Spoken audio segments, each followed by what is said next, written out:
So today we are going to learn about principle of citrate test. As you know that in citrate test we use a medium known as Simon's citrate agar. It is a solid medium, it is in form of slant and it looks like something like this, right?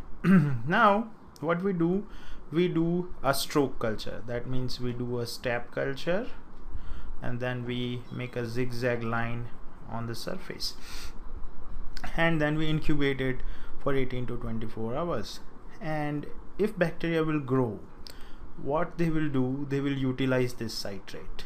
Okay, so the bacteria, if they are present, citrate utilizing bacteria, they will utilize this citrate and convert it into ammonia, and this ammonia will increase the pH of the medium. Okay, now what happens that it has an indicator known as bromothymol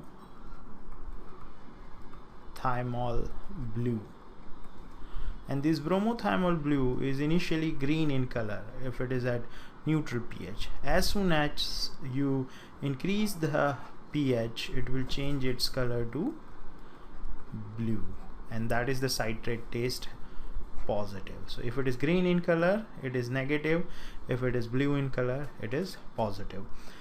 If you have to remember one example of each, you can start with this, that E. coli, it is an example of citrate negative bacteria, and Klebsiella, it is an example of citrate positive bacteria.